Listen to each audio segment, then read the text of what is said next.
Mencari gembala yang hilang.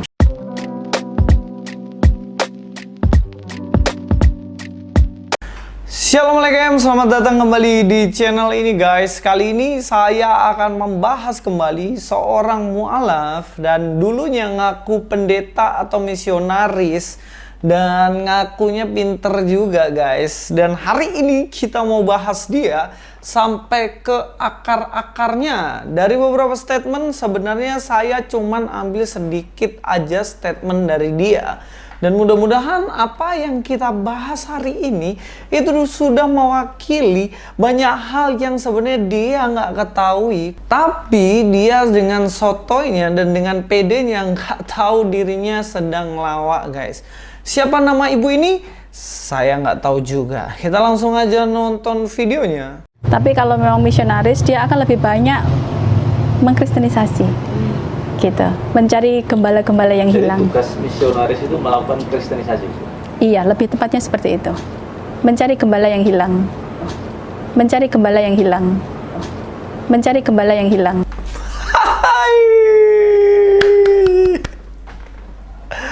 Aduh, ngakak dulu guys, ngakak dulu.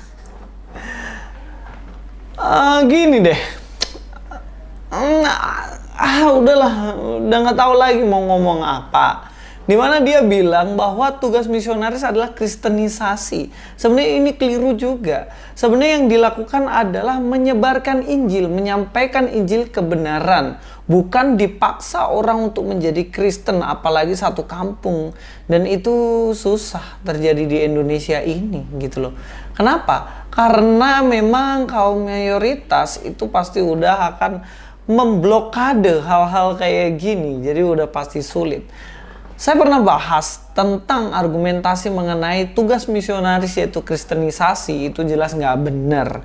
Dan sekarang yang saya mau soroti adalah katanya tugas dari misionaris adalah mencari gembala yang hilang.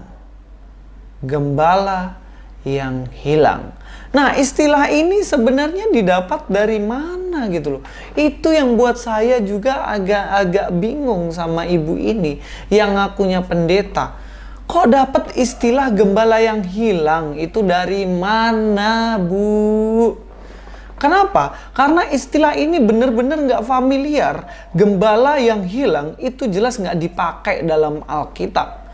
Tapi yang dipakai adalah domba yang hilang, itu baru benar. Kita akan lihat dalam Lukas pasal 15. Kalau teman-teman cek di situ, judul perikopnya aja udah jelas di situ perumpamaan tentang domba yang hilang.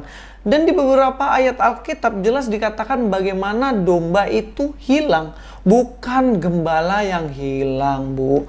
Kalau ibu memang mantan Kristen yang cerdas, pinter, mantan pendeta, pasti ibu nggak akan keluarin statement gembala yang hilang. Kita cek aja di ayatnya ya. Di dalam ayatnya, kita kalau lihat di situ, di dalam kitab Lukas, pasal 15 ayat 4, siapakah di antara kamu yang mempunyai 100 ekor domba, dan jikalau ia kehilangan seekor di antaranya, tidak meninggalkan yang 99 ekor di padang gurun, dan pergi mencari yang sesat itu sampai ia menemukannya. Ini perumpamaan yang Yesus pakai jika seandainya ada satu domba yang hilang, tentunya ditinggalkan yang 99 domba itu, karena itu udah nggak hilang, jadi nyantai aja, nyantui aja, itu ditinggalin aja, karena ada satu yang hilang yang mesti dicari. Dan ini penting, kalau nggak dicari ya terus-terus terhilang. Dan yang dipakai di sini bukan gembalanya yang hilang, Bu, tapi dombanya yang hilang. Kalau gembalanya hilang, ya dombanya kebiar aja kayak gitu. Tapi kan yang mencari siapa? Gembala dong. Yang hilang siapa? Ya domba dong. Ibu ini loh dapat istilah gembala yang hilang dari mano, dari mano. Jelas nggak ada gitu. Yang kedua, yang ibu juga harus tahu, ibu mantan pendeta, ibu mantan pencari domba yang hilang. Ibu pencari gembala yang hilang. Dengar baik-baik. Istilah gembala itu disematkan kepada Allah yang benar. Jadi Allah itu memiliki gelar, salah satunya adalah gembala yang baik. Kalau kita lihat dalam Yehezkiel 34, di situ judul perikopnya, Tuhan Gembala Israel yang baik melawan gembala-gembala yang jahat. Di sini ada dua tipe gembala. Pertama adalah gembala yang baik, yaitu Allah sendiri, melawan gembala-gembala yang jahat yang cuman cari keuntungan kepada domba-dombanya. Di ayat 14 dikatakan, di padang rumput yang baik akan ku gembalakan mereka, dan di atas gunung-gunung Israel yang tinggi disitulah tempat penggembalaannya. Di sana di tempat penggembalaan yang baik mereka akan berbaring, dan rumput yang subur menjadi makanannya di atas gunung-gunung Israel.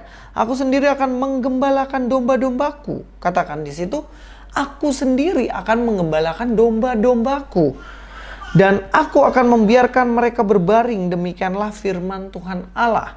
Tuhan ngomong bahwa dirinya gembala yang akan memberikan domba-dombanya tempat berbaring yang nyaman. Dia akan mengembalakan domba sebaik mungkin.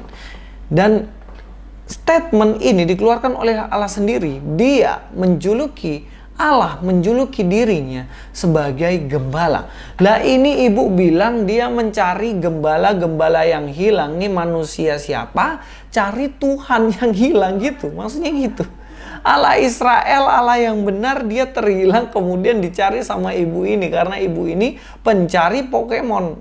Bukan. Pencari gembala. Wah memang parah guys. Yang kedua, yang dijuluki sebagai gembala siapa? Dalam Alkitab, selain Allah, yaitu Yesus Kristus sendiri. Di dalam Yohanes pasal 10 di ayat yang ke-11 dikatakan, akulah gembala yang baik memberikan nyawanya bagi domba-dombanya. Siapa yang mengatakan akulah gembala yang baik? Di sini siapa? Yesus. Dia menyerahkan nyawanya untuk domba-dombanya, pengorbanan yang dilakukan untuk domba-dombanya, dan dia menunjuk pada dirinya, yaitu Yesus Kristus itu sendiri. Selain itu di ayat 14 dikatakan, akulah gembala yang baik, dan aku mengenal domba-dombaku, dan domba-dombaku mengenal aku, sama seperti Bapa mengenal aku, dan aku mengenal Bapa, dan aku memberikan nyawaku bagi domba-dombaku. Jelas di sini yang mengatakan aku siapa? Yesus Kristus. Dia mengatakan bahwa dirinya adalah gembala. Nah ini ibu ini katanya mencari gembala-gembala yang hilang. Dia cari Yesus gitu, yang terhilang, tersesat di mana begitu. Emang lu siapa? Yesus bisa berjalan di atas air. Lu bisa nggak bro? Nggak bisa kan? Nah Yesus bisa menyembuhkan orang sakit dengan keinginan dan kehendaknya sendiri. Ibu ini bisa nggak? Nggak bisa. Lah kok orang yang terbatas ini mencoba mencari Allah, Yesus yang terhilang. Nggak bener nih, parah nih Bu. Mencari gembala yang hilang. Itulah kenapa saya katakan mencari gembala-gembala yang hilang. Itu statement yang keliru. Yang selanjutnya, gembala itu biasanya disematkan untuk pendeta-pendeta yang mempunyai jemaat. Tapi pendeta ini, seorang gembala pendeta ini, ketika dia meninggalkan Yesus, dia sudah meninggalkan jabatannya sebagai seorang gembala. Karena ketika dia keluar dari jabatannya sebagai seorang gembala, dia udah dipecat duluan sama gereja. Dan dia statusnya akan menjadi domba yang tersesat juga, bukan gembala yang tersesat. Jadi istilah-istilah seperti itu sebenarnya istilah yang paling gampang dan simpel. Dan seharusnya seorang Kristen yang baik pasti tahu. Sekarang yang terakhir, ini yang sering dipertanyakan oleh teman-teman kita dari seberangan. Mereka bilang gini, wah masa manusia disamakan sama domba? Kenapa kok pakai perumpamaannya gembala dan domba? Emangnya manusia sama dengan domba? Nah ini orang yang tidak tahu sejarah dan tidak tahu konteks Alkitab. Ya karena pekerjaan utama orang Israel pada waktu itu adalah penggembala domba. Bahkan ketika Yakub dia datang ke Mesir, mereka disediakan tempat khusus untuk bisa menggembalakan. Mari kita lihat dalam Kejadian 46 ayat 34. Maka jawablah, hamba-hambamu ini pemelihara ternak sejak dari kecil sampai sekarang, baik kami maupun nenek moyang kami, dengan maksud supaya kamu boleh diam di tanah Gosyen, sebab segala gembala kambing domba adalah suatu kekejian bagi orang Mesir.